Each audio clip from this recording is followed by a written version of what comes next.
ಹಿಂದಿ ಸರಿ ಹಿಂದಿ ಸರಿ ಹಿಂದಿ ಸರಿ ಇನ್ನೊಂದು ನಿಮಿಷ ಎಲ್ಲರಿಗೂ ನೋಡ್ಬೇಕು ಹಿಂದಿ ಸರಿ. ಬಂಧುಗಳೇ, ಈ ಸಲ 4 ರಿಂದ 5 ತಿಂಗಳ ಅತಿಯಾದ ಮಳೆಯಿಂದ ಯಾರು ಮಾತಾಡ್ಬೇಡ್ರಪ್ಪ, ನಿಮ್ ಕಾಲು ಹಿಡಿತೀನಿ ನಾನು. ಸೀರಿಯಸ್ ಇರಿಸೋದು ಮಾಡಿ ನಮ್ಮ ಹೋರಾಟ ಸರ್ಕಾರ ಕೇಳಬೇಕು.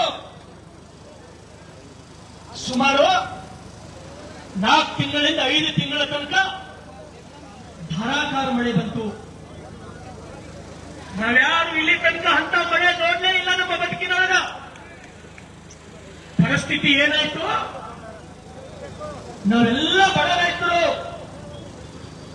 ಈಗಾಗಲೇ ಒಂದು ಪೀಳಿಗೆ 1972 ಬರಗಾಲ ಬಿತ್ತು. ಬಾಂಬೆ, ಪುನಾ, ಹೈದರಾಬಾದ್, ಬೆಂಗಳೂರು ಸೇರಲ್ಲ. ಒಂದು ಪೀಳಿಗೆ ನಮಗೆ ಪೂರ ಹೋಗ್ಯದ. 1972 ಆದ ಮೂಲಕ ಅದಕ್ಕಿಂತ ಇದು ಭಯಾನಕ ಹಸಿ ಬರಗಾಲ ರೈತ ಬಂಧುಗಳೇ. ಇದು ನಾನು ಯಾಕೆ ಈ ರೀತಿ ನಾವೆಲ್ಲ ನಿಂತುಕೊಂಡು ಅರಗತ್ತಲೆ ಹೋರಾಟ ಮಾಡೋ ಕಾರಣ ಏನು? ಸರ್ಕಾರಕ್ಕೆ ಕಣ್ಣಿಲ್ಲ, ಸರ್ಕಾರಕ್ಕೆ ಕಿವಿ ಇಲ್ಲ, ಸರ್ಕಾರಕ್ಕೆ ಹೃದಯ ಇಲ್ಲ.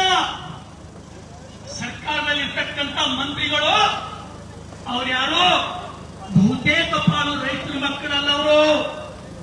ಅವರೆಲ್ಲ ಬೆಂಗಳೂರು ಹುಟ್ಟಿ ಬೆಂಗಳೂರು ಕಾನ್ವೆಂಟ್ಗಳು ಓದಿ MLA ಆದವರು, ಮಂತ್ರಿ ಆದವರು. ಅವ್ರಿಗೆ ರೈತರು ನೋವು ಗೊತ್ತಾಗ್ತದ? ರೈತರು ನೋವು ಗೊತ್ತಾಗಲ್ಲ. ಮುಖ್ಯಮಂತ್ರಿಗಳೇ, ಉಪಮುಖ್ಯಮಂತ್ರಿಗಳಂತ ಸನ್ಮಾನ್ಯ ಶ್ರೀ DK ಶಿವಕುಮಾರ್ ಅವರೇ, ಚಲುವರಾಯ ಸ್ವಾಮಿ ಅವರೇ, ಎಷ್ಟು ಮಳೆ ಬಿದ್ದು ನಮ್ಮ ತೊಗರಿ ತಂಗಿತನ ಮುಳುಬಹುದು. ನಮ್ಮ ಸೋಯಾಬೀನ್ ನಾವು ಬದುಕಬೇಕಾಗಿತ್ತು. ನಮ್ಮ ಅನ್ನ ಇತ್ತು ತೊಗರಿ ನೀರೊಳ ಮುಳುಗಿ ಮತ್ತೆ ನಾಟಿ ಬಂದ್ಬೋದು. ನೀವ್ಯಾರು ಒಬ್ಬರು ಬಂದು ಒಂದೇ ಹೊಲದ ಕಾಲಿಟ್ಟಿಲ್ಲ, ಒಂದೇ ಬೆಳೆ ಹೋಗಿ ನೋಡ್ಲಿಲ್ಲ. ಯಾಕಂದ್ರೆ ನಿಮಗೆ ರೈತರ ಬಗ್ಗೆ ಕಿಂಚಿತ್ ಏನೋ ನಿಮಗೆ ಜ್ಞಾನ ಇಲ್ಲ. ನಾನು ನಿಮಗೆ ವಿನಂತಿಯನ್ನ ಮಾಡ್ತೇನೆ, ನಿಮಗೆಲ್ಲರಿಗೂ ಗೊತ್ತಿರಲಿ. ಇವತ್ತೆಷ್ಟೋ ಜನ ನಾನೇನು ಕಾಂಗ್ರೆಸ್ಸಿನೊಳಗ ಎಲ್ಲ ಮಂತ್ರಿಗಳು ಖರಾಬರ ಅಂತ ಹೇಳ್ತಾ ಇಲ್ಲ ನಾನು. ಅಲ್ಲಿನೂ ಕೂಡ ಕೆಲವು ಮಂತ್ರಿಗಳನ್ನ, ಬಹುತೇಕ ಮಂತ್ರಿಗಳು ಗೊತ್ತಿಲ್ಲ ನಿಮ್ಗ. ಮುಖ್ಯಮಂತ್ರಿಗಳೇ, ಉತ್ತರ ಕರ್ನಾಟಕದೊಳಗ, ಕಲ್ಯಾಣ ಕರ್ನಾಟಕದೊಳಗ, ಬೀದರ್, ಕಲಬುರಗಿ, ಯಾದಗಿರಿ ಜಿಲ್ಲೆದೊಳಗ ರೈತರು ಬಡತನಕ್ಕಾಗಿ ಬರಗಾಲ, ಪ್ರತಿ ವರ್ಷ ಬರಗಾಲ. ಮಳೆ ಕಮ್ಮಾಗಲೇ ಬೆಳೆ ಹೋಗ್ಬೇಕು, ಮಳೆ ಹೆಚ್ಚಾಗಲೇ ಬೆಳೆ ಹೋಗ್ಬೇಕು. ಬೆಳೆದ್ರ ರೈತರಿಗೆ ಬೆಳೆ ಒಳ್ಳೆ ರೇಟ್ ಸಿಗಲ್ಲ. ಎಷ್ಟೋ ಜನ ನಮ್ಮ ರೈತರು ಟಮಾಟ ಬೆಳಿಬೇಕು, ವೈನ್ ಅಡ್ತಿದಾಗೆ ಬಿಟ್ಟು ಓಡ್ ಬರಬೇಕು. ಉಳ್ಳಾಗಡ್ಡಿ ಬೆಳಿಬೇಕು, ಅಡ್ತಿದಾಗೆ ಬಿಟ್ಟು ವಾಪಸ್ ಬರಬೇಕು. ಇಂಥವೆಲ್ಲ ಅವ್ರಿಗೆ ಮಾಹಿತಿ ಇಲ್ಲ. ನಾನು ಹೇಳ್ತೀನಿ, ಮುಖ್ಯಮಂತ್ರಿಗಳೇ, ತಾವು ಕೇಳ್ರಿ ಮಾಧ್ಯಮದ ಮುಖಾಂತರ. ನಮ್ ಕಡೆ ಯಾವ ರೀತಿ ಬರಗಾಲದ ಎಷ್ಟೋ ಜನ ಚಿಂಚೋಳಿನೊಳಗ ಬಡ ರೈತರು ತುತ್ತು ಅನ್ನಕ್ಕಾಗಿ, ಹೊಟ್ಟೆ ತುಂಬುವ ಸಲಕ್ಕಾಗಿ ನಮ್ಮ ಹೊಟ್ಟೆ ಹುಟ್ಟಿದ ಮಕ್ಕಳಿಗೆ, ಕೂಸುಗಳಿಗೆ ಬೇರೆಯವ್ರಿಗೆ ಮಾರಾಟ ಮಾಡಿದ್ದು ನಿಮ್ ಕಿವಿ ಗೊತ್ತಿಲ್ಲ ಅಂತ ಕಾಣ್ತಾನೆ. ಇದು ನಮ್ಮ ಬಡತನ. ಇವತ್ತೆಷ್ಟೋ ಜನ ನಿಮ್ಗೆ ಗೊತ್ತಿರಲಿ. ಇನ್ನೊಂದು ಭಯಾನಕ ಸತ್ಯ ಮುಖ್ಯಮಂತ್ರಿಗಳೇ, ನಿಮಗೆ ಹೇಳ್ತೀನಿ, ಬಡತನಕ್ಕಾಗಿ ಎಷ್ಟೋ ಜನ ನಮ್ಮ ಹೆಣ್ಮಕ್ಕಳು ವೈಶ್ಯವಾಟಿಗೆ ಇರ್ತಕ್ಕಂಥದ್ದು ನಿಮ್ಗೆ ಸಾಕ್ಷಿ ಸಮೇತ ತೋರಿಸ್ತೀನಿ. ಅಂದ್ರೆ ನೀವೆಲ್ಲರೂ ಅದಕ್ಕೆ ಕಣ್ಣು ಮುಚ್ಚಿ ಬೆಚ್ಚಿ ಬೆಂಗಳೂರಲ್ಲಿ ನೀವೆಲ್ಲರೂ ಕುಂತಿದ್ದೆ. ಇವತ್ತು ನಿಮ್ಗೆ ಗೊತ್ತಿರಲಿ, 1972 ಪ್ರತಿ ವರ್ಷ ನಮ್ಮ ಜನ ಮುಂಬೈ, ಪುನಾ, ಬೆಂಗಳೂರು, ನಮ್ಮ ಜನ ಹೋಗ್ಬೇಕು, ದುಡಿಬೇಕು. ನಿಮ್ ಸುಮ್ಮನೆ ತೊಳಿಬೇಕು, ನಮ್ ಜನ ತೊಳಿಬೇಕು. ನಿಮ್ ಮನೆಯ ಸ್ವಚ್ಛ ಮಾಡ್ಬೇಕು, ನಮ್ ಜನ ಸ್ವಚ್ಛ ಮಾಡ್ಬೇಕು. ನಿಮ್ TTS ಬಸ್ಗಳು ಯಾರು ನಡೆಸ್ಬೇಕು, ನಮ್ ಜನ ಡ್ರೈವಿಂಗ್ ಮಾಡ್ಬೇಕು. ಮುಖ್ಯಮಂತ್ರಿಗಳೇ, ನಮ್ಮ ಬದುಕು ಇನ್ನೋರು ನಾವೆಲ್ಲರೂ 10,000 ಜನ ರೈತರು ಅರಗತ್ತಲೆ ಹೋರಾಟ ಯಾಕೆ ಮಾಡ್ಲತ್ತಿತ್ತು ಅಂದ್ರೆ ನಮ್ಮ ರೈತರಿಗೆ ನಿಮಗೆ ತೋರಿಸ್ತೀನಿ. ಒಬ್ಬೊಬ್ಬರಿಗೆ ನೋಡಿದ್ರ 2 ಲೀಟರ್ ಇಲ್ಲ, ಟಿವಿ ಪೇಷಂಟ್ ಅಪ್ಲೈ ಎಷ್ಟೋ ಮಂದಿ ರೈತರು ಒಳ್ಳೆ ಆರಿಲ್ಲ ನಮಗ ಯಾಕಪ್ಪ ಒಳ್ಳೆ ಮಾಲ್ ಬೆಳೀತಂದ್ರೆ ನಾವು ನಿಮ್ಮ ಹೊಟ್ಟಿಗೆ ಹಾಕಬೇಕು ಮಳ್ಳಂತಿದ ನಾವು ಬದುಕಬೇಕು. ಇವತ್ತೆಷ್ಟೋ ಜನ ನಮ್ಮ ರೈತರು ಬಾಂಬೆಗೆ ಹೋಗಿ ಅಧ್ಯಕ್ಷರ ನನ್ನ ಬಳಿ ಬರ್ತಾರ ಶರಣು ಸಲ್ಗ ನನ್ನ ಕಿಡ್ನಿ ಫೇಲ್ ಆಗ್ಯದ ಅಂತ ಹೇಳ್ತಾರೆ. ನಾ ಕೇಳ್ತೀನಿ ಯಾಕೆ ಕಿಡ್ನಿ ಫೇಲ್ ಆಯ್ತು? ಬರ್ತನೆ ಇತ್ತು ಬಾಂಬೆಗೆ ಹೋಗಿದ ಸಂಡೇಸ್ ಹೋಗ್ಬೇಕಂದ್ರ 45 ನಿಮಿಷ ಪಾಣಿ ನಿಂದಿರ್ಬೇಕಾಗ್ತಿತ್ತು. ನಾನು 10 ವರ್ಷ ಇದೇ ರೀತಿ ಧಾರೆ ಬಿಡೋದು ಮಾಡಿ ನಾನು 10 ವರ್ಷ ಇದೇ ರೀತಿ ಅಲ್ಲೇ ಬದುಕಿ ನಾನು ಅದಕ್ಕಾಗಿ ನನ್ನ ಕಿಡ್ನಿ ಹೋಗ್ಯದ ಅಂತ ಹೇಳಿ ನನ್ನ ಬಳಿ ಹೇಳ್ತಾರ. ನಿಮ್ಮಲ್ಲಿ ಯಾರೇ ಅಂತ ನಿಮ್ಮ ಮಂತ್ರಿಗಳ ಬಲ್ಲಿ ಅಂತ ಪೇಷಂಟ್ ಬರ್ತಾರಪ್ಪ ನಿಮ್ಮಲ್ಲಿ ನಿಮ್ಮ ಮಂತ್ರಿಗಳು ನಾವೇ ಫೋನ್ ಮಾಡಿದ್ರೆ ಫೋನ್ ತೆಗೆಯಲ್ಲ. ನಿಮ್ಮ ಕಳ್ಕೊಳ್ಳೋರು ಇಲ್ಲ. ರೈತರ ಪರಿಸ್ಥಿತಿ ನಿಮ್ಗೆ ಗೊತ್ತಿಲ್ಲ. ರೈತರ ಬದುಕಿ ನಿಮ್ಗೆ ಗೊತ್ತಿಲ್ಲ. 8,000 ಕೊಡ್ತೀರಿ ನಿಮ್ಗೆ ಗೊತ್ತಿಲ್ಲ. ಮುಖ್ಯಮಂತ್ರಿಗಳೇ 1 ಎಕರೆ ಸೋಯಾಬೀನ್ ಬಿತ್ತಿ ರಾಶಿ ಮಾಡ್ಲಕ್ 15,000 ಖರ್ಚು. 1 ಎಕರೆ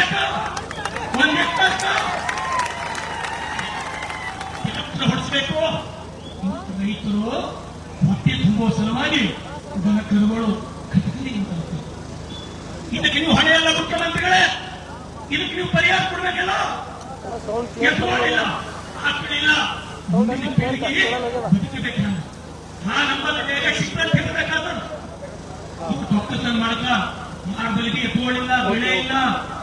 ಈಗ ಇದಕ್ಕೆ ಟ್ರ್ಯಾಕ್ಟರ್ ಹಚ್ಚಬೇಕು, ಬೆಳೆ ಹೊಡಿಸ್ಬೇಕಂದ್ರೆ 1600 ರೂಪಾಯಿ ಬೇಕು.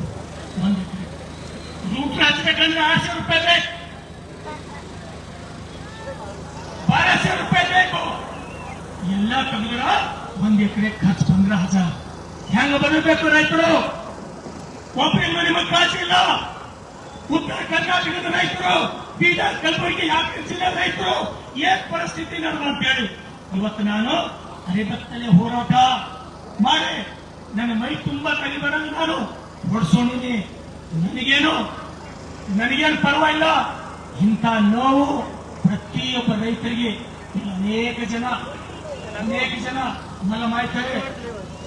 सर्वे बहुत लोकांना कन्नड तुम्हाला माहित होत नाही.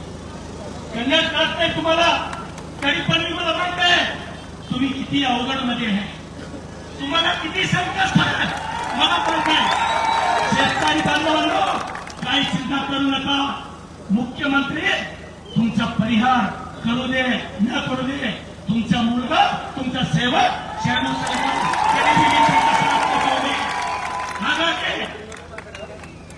ಹಾಗಾಗಿ ಮುಖ್ಯಮಂತ್ರಿಗಳೇ ನೋಡ್ರಿ, ಮಹಾರಾಷ್ಟ್ರದೊಳಗ ಮುಖ್ಯಮಂತ್ರಿಗಳು ಬಂದರು.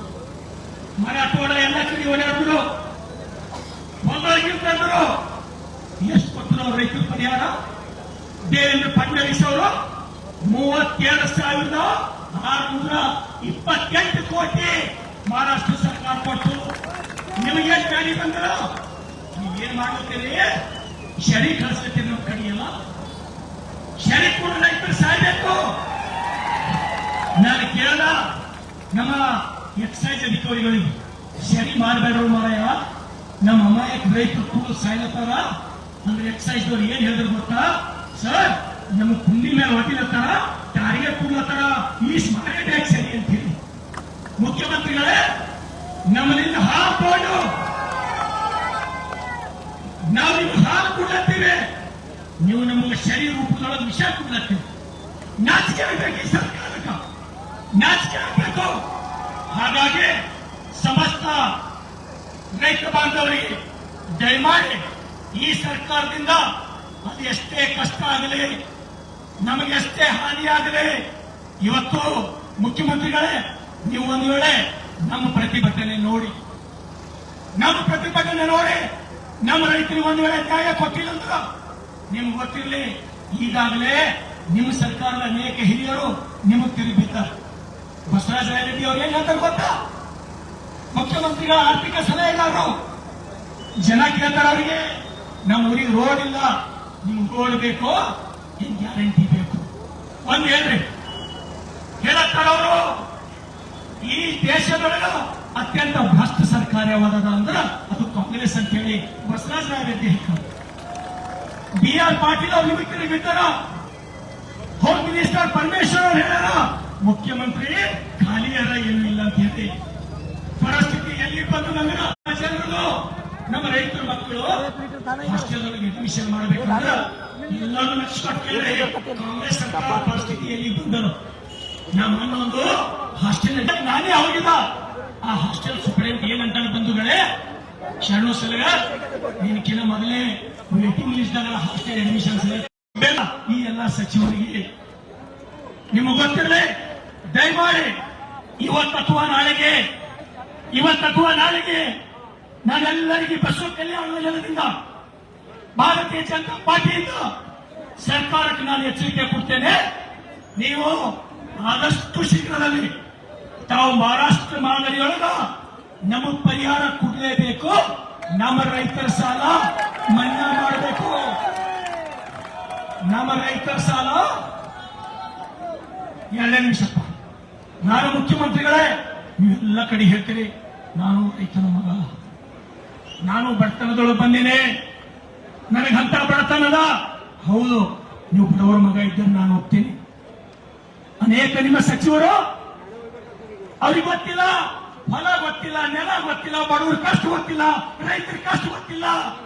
ಸಾಮಾನ್ಯ ರೈತರು ಅವ್ರ ಹೋಗೋ ಪ್ಲೇನೇ ಇಲ್ಲ. MLA ಅವ್ರು ಫೋನ್ ಎತ್ತಲ್ಲ. ಬೆಂಗಳೂರಿನೊಳಗೆ ಕಾಂಡಗಳು ಓದಿ ಶಾಸಕರಾದವರು ಈ ರೈತರಿಗೆ ಬಾಯಿದೊಳಗ ನೀರು ಹಾಕಬಹುದು, ಅದು ಸಾಧ್ಯ ಇಲ್ಲ. ಹಾಗಾಗಿ ಸಮಸ್ತ ಎಲ್ಲ ಬಸವ ಕಲ್ಯಾಣದ ಬೀದರ್ ಜಿಲ್ಲೆಯ ಕಲ್ಯಾಣ ಕರ್ನಾಟಕದ ರೈತರ ಪರವಾಗಿ ನಾನು ವಿನಂತಿಯನ್ನು ಮಾಡ್ತೇನೆ. ಮುಖ್ಯಮಂತ್ರಿಗಳೇ, ತಾವು ದಯವಿಟ್ಟು ನಮ್ಮ ರೈತರ ಸಾಲ ಮನ್ನಾ ಮಾಡಲೇಬೇಕು. ಮಹಾರಾಷ್ಟ್ರದ ಮಾದರಿಯಲ್ಲಿ ತಾವು ಪರಿಹಾರ ಕೊಡಲೇಬೇಕಂತ ಹೇಳಿ ನಾನು ವಿನಂತಿಯನ್ನು ಮಾಡ್ತೇನೆ. ಅಂದ್ರೆ ಇನ್ನೊಂದು ವಿಷಯ, ಇವತ್ತು ನೋಡ್ರಿ ನಮ್ಮ ರೈತರು ನಿರಂತರ ಇನ್ಶೂರೆನ್ಸ್ ಕಟ್ಕೋತ ಬಂದಾರ. ಒಬ್ಬರಿಗಡೆ ಇನ್ಶೂರೆನ್ಸ್ ಸಿಕ್ಕದಪ್ಪ ನಿಮ್ಗ, ಯಾರಿಗೂ ಇನ್ಶೂರೆನ್ಸ್ ಕೊಟ್ಟಿಲ್ಲ. ನೀವು ಇನ್ಶೂರೆನ್ಸ್ ಬೇಕಂದ್ರೆ ಏನ್ ಮಾಡ್ತೀರಿ, 7 ವರ್ಷದ್ದು CC ಎಕ್ಸ್ಪೆರಿಮೆಂಟ್ ಮಾಡ್ಬೇಕಂತ ಹೇಳ್ತೀನಿ. 7 ವರ್ಷದ CC ಎಕ್ಸ್ಪೆರಿಮೆಂಟ್ ಮಾಡಿ ಈ ರೈತರಿಗೆ ನ್ಯಾಯ ಕೊಡ್ತಾರೇನಪ್ಪ. ಕಾನೂನು ಯಾರು ಮಾಡಿದ್ರು? ನೀವು ಈ ನಿಯಮಗಳು ಯಾರು ಮಾಡಿದ್ರು? ಸರ್ಕಾರದ ನಿಯಮಗಳು. ರೈತರ ಬೈದ ಒಂದು ಅನ್ನ ಹಾಕ್ತಕ್ಕಂಥ ನಿಯಮಗಳು ಇರಬೇಕು, ರೈತರಿಗೆ ವಿಷ ಹಾಕ್ತಕ್ಕಂಥ ನಿಯಮಗಳು ನಿಮ್ಮವ. ಹಾಗಾಗಿ ಈ ಹೋರಾಟದ ಮುಖವಾಗಿ ಅರೆ ಹೋರಾಟದ ಮುಖೇನ ಸರ್ಕಾರಕ್ಕೆ ನಾನು ಮನವಿಯನ್ನು ಮಾಡ್ತೇನೆ. ನಾನು ಚಾಟಿ ತಿನ್ನೋದ್ರ ಮುಖಾಂತರ ನಿಮ್ಗೆ ಕಣ್ಣು ತಿಳಿಸ್ತೇನೆ. ನೋಡಿ, ಈಗಾದರೂ ಸಮಸ್ತ ರೈತರಿಗೆ ಪ್ರಾಮಾಣಿಕವಾಗಿ ನಿಮ್ಮ ಜನ ಓಟ್ ಕೊಟ್ಟು ಅಲ್ಲಿ ಕೂರ್ಸೋರ. ಒಂದು ವೇಳೆ ನೀವೇನಾದರೂ ಮತ್ತು ಹಂಗೆ ಕೂತ್ರಿ, ನಮ್ಮ ರೈತರಿಗೆ ನೋಡಿಲ್ಲ, ಆ ದೇವರು 2028ಕ್ಕ ನೀವು 100ಕ್ಕೆ 100 ಶಿಕ್ಷೆ ಕೊಡ್ಲಿಕ್ಕೆ ಬೇಕು. ಹಾಗಾಗಿ ಸಮಸ್ತ ಎಲ್ಲ ರೈತ ಬಾಂಧವರಿಗೆ ತಾವು ನಮ್ಮ ಹೋರಾಟಕ್ಕೆ ಬೆಳಗ್ಗೆನೆ ಬಂದು ಅನಗತ್ಯ ಮೆರವಣಿಗೆ ತಾವೆಲ್ಲರೂ ನಿಮ್ದಷ್ಟು ಕಷ್ಟ ಇದ್ರು ನಮ್ಮ ತಕ್ಲೀಫ್ ನಮ್ದು ಗಾಯ ಅಡ್ಡಿಯದಿಂದ ಮಾಯಬಹುದು.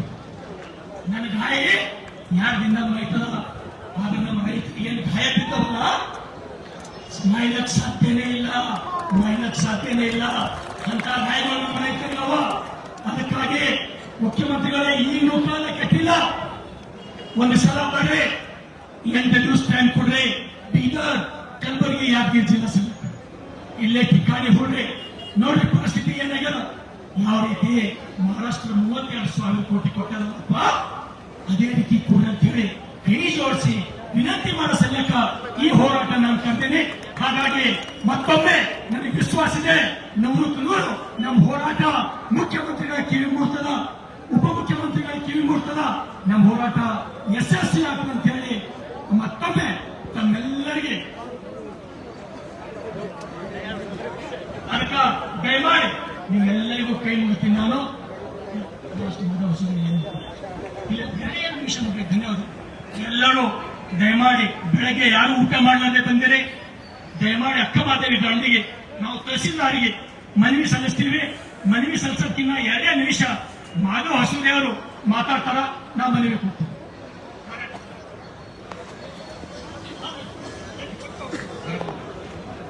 माझ्या शेतकरी बांधवांनो, आज आपण आतापर्यंत जो प्रकार बघितला शरणू सरगर साहेब यांच्या नेतृत्वामध्ये आजचा हा बृहत् मोर्चा, आत्मलग्न मोर्चा सरकारला जागे करण्यासाठी आजचा हा मोर्चा तुम्हा सर्वांच्या साक्षीने आज निघालेला आहे. शेतकरी कुटुंबामध्ये जन्मल्यानंतर शेतकऱ्यांच्या वेदना काय असतात हे ज्वलंत उदाहरण तुमच्याकडे शरणू सरगर यांच्या रूपामध्ये तुमच्या समोर आज आहे. तुमच्यासाठी आणि आजच्या उन्हाळ्यामध्ये सापकाचा मार खाल्ला, कारण स्वतःला थोडंसं पश्चातापाच्या अग्नीमध्ये जाण्याचा हा प्रयत्न होता. पश्चाताप करून घेण्यासाठी आणि त्या नाराज लोकांना जाग येऊ नाही येऊ, पण मी स्वतः पश्चाताप करतो आहे. कधीच नाही ते डोळ्यात तरी हे लोक बघावं, कुंभकर्णाच्या झोपडून बाहेर घ्यावं, हा प्रयत्न अत्यंत कळी आधड्यातून या लोकांनी आज आमच्या समोर मांडलेला आहे.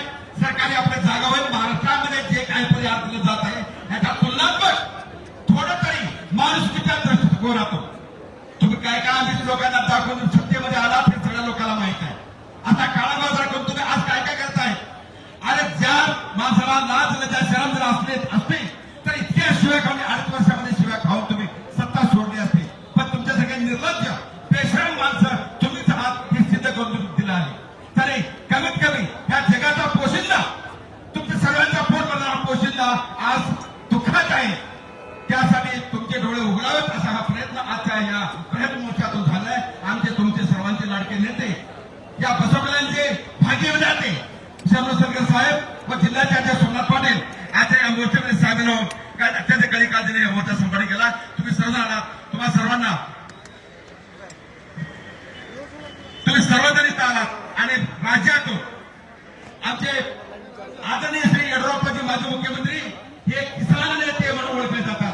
त्यांचे सुपुत्र आज राज्याचे अध्यक्ष BY विजेंद्र अण्णा यांनी सर्व जिल्ह्याला, सर्व मंडळाला हा एक कार्यक्रम आखून दिलेला आहे. शेतकऱ्यांचे आवाज बुलंद करा, झोपलेल्या सरकारला जागे करण्यासाठी शेतकरी रस्त्यावर आला पाहिजे असा आमच्या राज्याध्यक्षांचा हा आदेश आणि त्या आदेशाला सन्मान देतो. ಸಮಸ್ತ ಬಸವ ಕಲ್ಯಾಣ ಹಾಗೂ ಹುಣಸೂರು ತಾಲೂಕಿನ ಎಲ್ಲ ರೈತರ ಪರವಾಗಿ ಇವತ್ತು ನಾವು ಮಾನ್ಯ ದಂಡಾಧಿಕಾರಿಗಳು ಬಸವ ಕಲ್ಯಾಣರಿಗೆ ಮನವಿ ಪತ್ರವನ್ನು ಕೊಡ್ತಾ ಇದ್ದೀವಿ. ಆ ಮನವಿ ಪತ್ರ ಮಾನ್ಯ ಸಿದ್ದರಾಮಯ್ಯನವರಿಗೆ ಅವರು ಕಲ್ಪಿಸಬೇಕು ಅದನ್ನು ನಾನು ಓದ್ತಾ ಇದ್ದೀನಿ. ಈ ಸಂದರ್ಭದಲ್ಲಿ ಇವರಿಗೆ ಸಾಮಾನ್ಯ ಸಿದ್ದರಾಮಯ್ಯನವರು ಮುಖ್ಯಮಂತ್ರಿ, ಕರ್ನಾಟಕ ಸರ್ಕಾರ ಬೆಂಗಳೂರು ಮಾನ್ಯ ತಹಸೀಲ್ದಾರರು ಬಸವ ಕಲ್ಯಾಣ ಇವರ ಮುಖಾಂತರ ವಿಷಯ ಬಸವ ಕಲ್ಯಾಣ ತಾಲೂಕಿನಲ್ಲಿ ಅಪಾರ ಪ್ರಮಾಣದಲ್ಲಿ ಮಳೆಯಿಂದ ಹಾನಿಯಾದ ರೈತರಿಗೆ ಪರಿಹಾರ ಒದಗಿಸುವ ಕುರಿತು ಮನವಿ. ಈ ಮೇಲ್ಕಂಡ ವಿಷಯಕ್ಕೆ ಸಂಬಂಧಿಸಿದಂತೆ ಬಸವ ಕಲ್ಯಾಣ ಮತ್ತು ಹುಣಸೂರು ತಾಲೂಕಿನಲ್ಲಿ 2025-26 ಸಾಲಿನ ಮುಂಗಾರು ಹಂಗಾಮಿನಲ್ಲಿ ಅಪಾರ ಪ್ರಮಾಣದಲ್ಲಿ ಮಳೆಯಾಗಿ ಹಳ್ಳ, ಕೆರೆ, ಕಟ್ಟೆ ಒಡೆದು ರೈತರ ಜಮೀನಿನಲ್ಲಿ ಬೆಳೆದ ಬೆಳೆ ಸಂಪೂರ್ಣ ನಾಶವಾಗಿರುವುದರ ಜೊತೆಗೆ ಫಲವತ್ತಾದ ಮಣ್ಣು ಕೊಚ್ಚಿ ಹೋಗಿ ಕಿತ್ತು ತೋಚದಂತಾಗಿದೆ. ಆದರೆ ಇಲ್ಲಿಯವರೆಗೆ ಕರ್ನಾಟಕ ಸರ್ಕಾರ ರೈತರಿಗೆ ಸರ್ಕಾರದ ವತಿಯಿಂದ ಯಾವುದೇ ಪರಿಹಾರ ನೀಡದೇ ಇರುವುದರಿಂದ ರೈತರ ಪರಿಸ್ಥಿತಿ ಹೇಳತೀರದಾಗಿದೆ ಮತ್ತು ಬಡ ರೈತರ ಜೀವನ ಕಿತ್ತು ತೋಚದಂತಾಗಿದೆ. ಕೂಡಲೇ ಈ ಕೆಳಕಂಡ ಬೇಡಿಕೆ ಈಡೇರಿಸಲು ತಮ್ಮಲ್ಲಿ ಬಡ ರೈತರ ಪರವಾಗಿ ಕಳಕಳಿಯಿಂದ ವಿನಂತಿಸಿಕೊಳ್ಳುತ್ತೇವೆ. ಅತಿವೃಷ್ಟಿಯಿಂದ ಬೆಳೆ ಹಾನಿಯಾದ ಪ್ರತಿಯೊಬ್ಬ ರೈತರ ಜಮೀನಿಗೆ ಪ್ರತಿ ಎಕರೆಗೆ 25,000 ರೂಪಾಯಿ ಪರಿಹಾರ ನೀಡಬೇಕು. ಅತಿವೃಷ್ಟಿ ಹಾನಿಯಿಂದ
ವತಿಯಿಂದ ಹಾಗೂ ಮಾನ್ಯ ಶಾಸಕರು ಹಾಗೂ ಮಾನ್ಯ ಜಿಲ್ಲಾ ಅಧ್ಯಕ್ಷರು ಭಾರತೀಯ ಜನತಾ ಪಾರ್ಟಿ ಇವರಿಂದ ಒಂದು ಮನವಿ ಪತ್ರವನ್ನು ಸನ್ಮಾನ್ಯ ಶ್ರೀ ಸಿದ್ದರಾಮಯ್ಯರವರು ಮಾನ್ಯ ಮುಖ್ಯಮಂತ್ರಿಗಳು ಕರ್ನಾಟಕ ಸರ್ಕಾರ ಅವರಿಗೆ ಒಂದು ಮನವಿ ಪತ್ರವನ್ನು ಸಲ್ಲಿಸಿರುತ್ತಾರೆ. ಸದರಿ ಮನವಿಯನ್ನು ಮಾನ್ಯ ಜಿಲ್ಲಾಧಿಕಾರಿಗಳ ಗಮನಕ್ಕೆ ತಂದು ಸರ್ಕಾರಕ್ಕೆ ಮುಟ್ಟಿಸಲಿಕ್ಕೆ ಹೇಳ್ತೇನೆ. ಧನ್ಯವಾದಗಳು.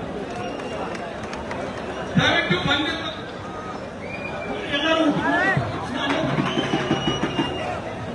ಹತ್ತುಮಾದೇವಿ ಗ್ರೌಂಡ್ ನಾನು ಬರ್ತೀನಿ, ನಿಮ್ ಜೊತೆ ನಾನು ಬರ್ತೀನಿ.